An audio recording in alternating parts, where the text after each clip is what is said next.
मैं हूं कुंदन। ये बात तब की है जब मैं 9 साल का था और नाना जी की बरसी पर अपनी मम्मी के साथ उनके गांव गया था। गांव पहुंचते ही मम्मी और नानी एक दूसरे से बातें करने लग गई और मैं मौका देख के घर के बाहर चला गया। उस गांव के बारे में मैंने अपनी मम्मी से बहुत सारी बातें सुनी थी, इसीलिए मुझे वो गांव देखने का बहुत मन था। पर सब कुछ बहुत अजीब सा था। दूर दूर तक एक आदमी दिखाई नहीं दे रहा था। ऐसा लग रहा था जैसे इस गांव में बस हमारा ही परिवार हो। कुंदन। हाँ, अरे अन्नू मासी, आप कहाँ थी? काम पे गई थी, अभी लौटी हूँ। तुम बाहर क्या कर रहे हो? अंदर चलो। हाँ, मैं वो गांव देख रहा था। सुबह देख लेना, अभी अंदर चलो। प्लीज मासी, मुझे ये पूरा गांव देखना है। इस गांव में देखने लायक कुछ भी नहीं है।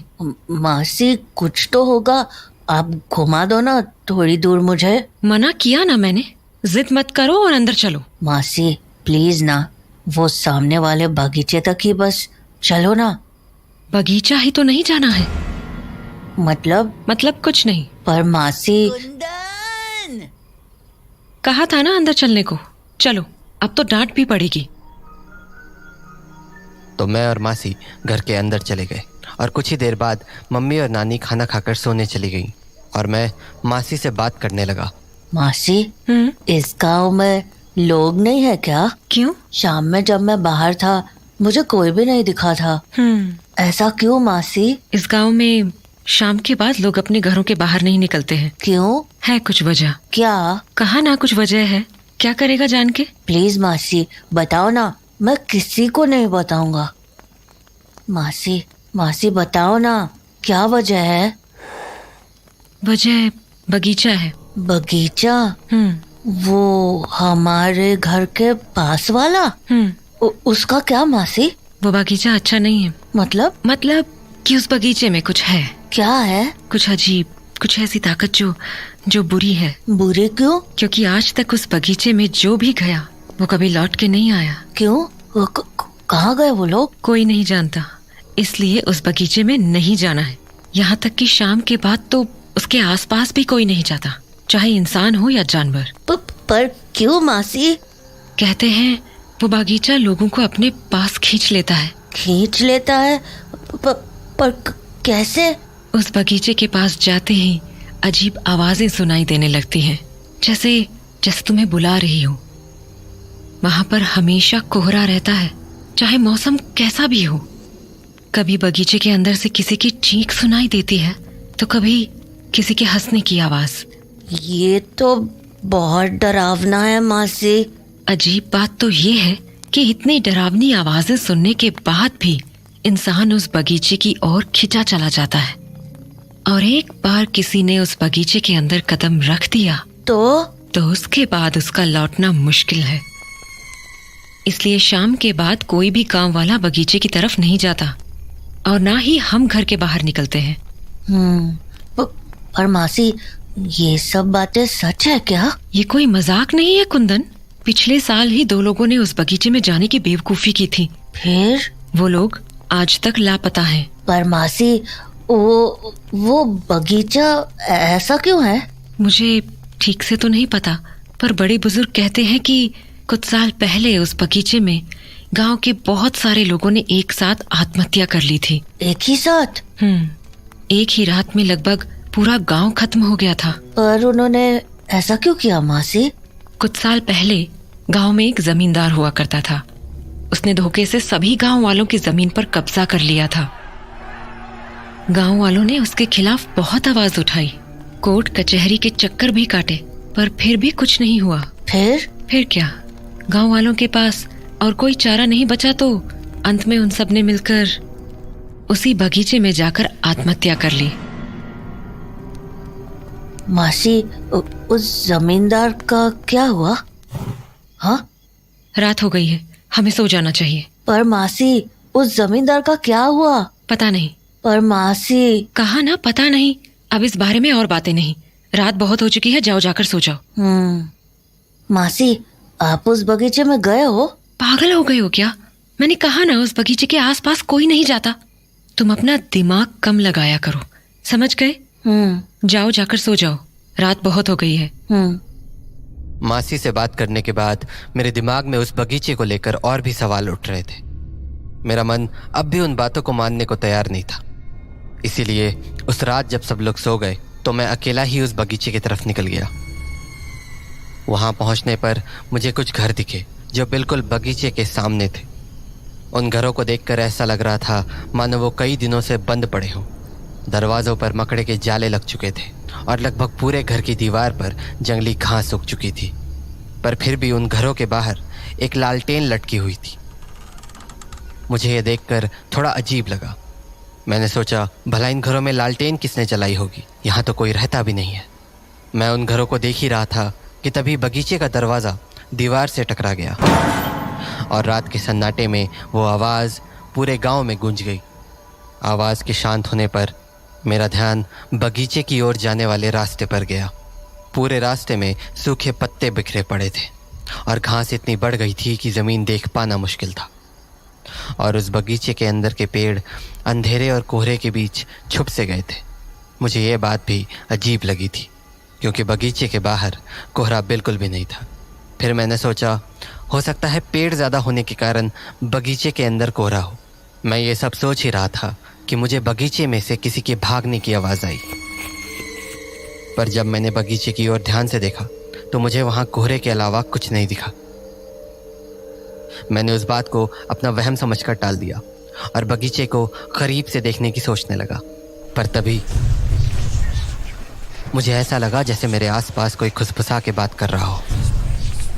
मुझे बिल्कुल समझ नहीं आ रहा था कि वो आवाज़ें कहाँ से आ रही थी। धीरे धीरे वो आवाज़ें और भी तेज़ होने लगी। अब मुझे हल्का डर लगने लगा था। मैंने सोचा घर लौट जाता हूँ, पर तभी वो आवाज़ें किसी इंसान की आवाज़ में बदल गई और मेरा नाम पुकारने लगी।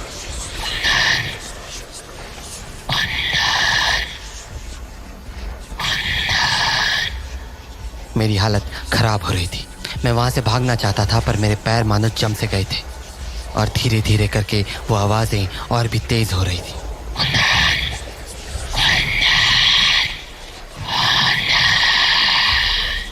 हाँ हाँ हाँ हाँ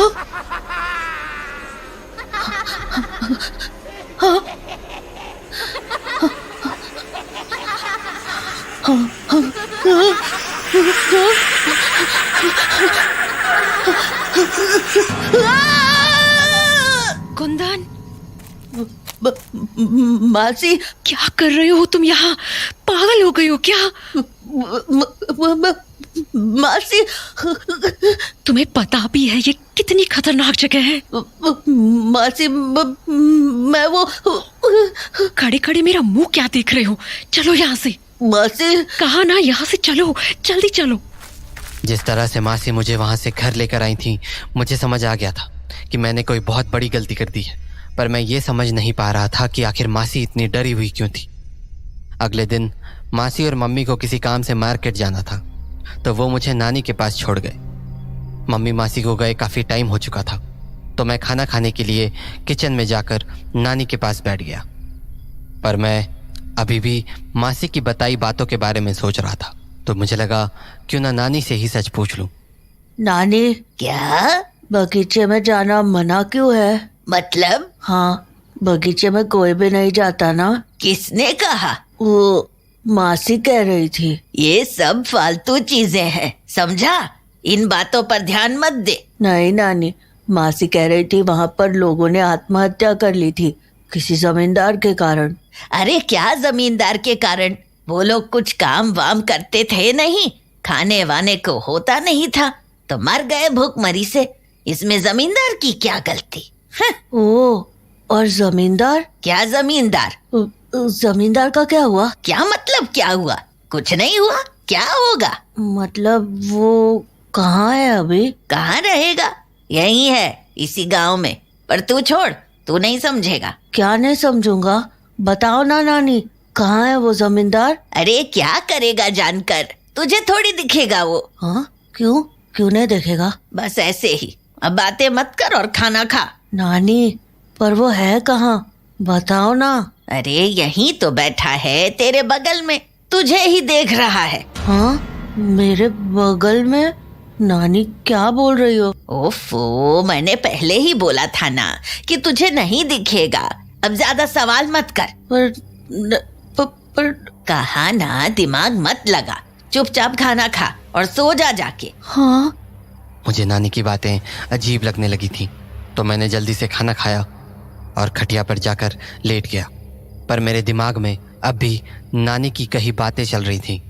मैं यही समझने की कोशिश कर रहा था कि आखिर नानी की बातों का मतलब क्या था, और वो ऐसा क्यों कह रही थी कि जमींदार मेरे बगल में ही बैठा था। इन्हीं बातों को सोचते हुए पता नहीं कब मेरी आंख लग गई। नींदों में मुझे कुछ आवाजें सुनाई दी, पर मैं समझ नहीं पा रहा था कि वो क्या कह रही हैं। पर तभी ऐसा लगा जैसे कोई मेरा नाम पुकार रहा है। कुंदन बेटा, पहचाना मुझे? हाँ?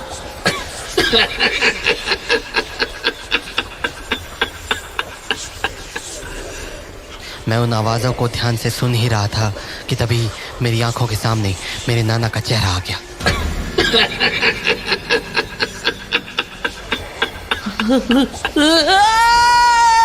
और मैं चीख कर बिस्तर से उठ गया, और जैसे ही मैंने नजरें घुमाई तो देखा कि मेरी नानी मेरे खटिया के ठीक बगल में ही बैठी थी।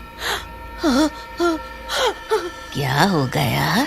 बुरा सपना देखा क्या? नानी हो मैंने अभी नाना जी को देखा।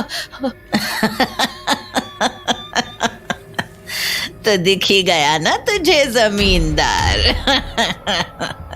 हाँ, जमींदार? हाँ, तू देखना चाहता था ना जमींदार को? पर नानी, मैंने तो नाना जी को देखा। तू अभी भी नहीं समझा? हाँ। अरे जमींदार तेरे नाना ही तो थे।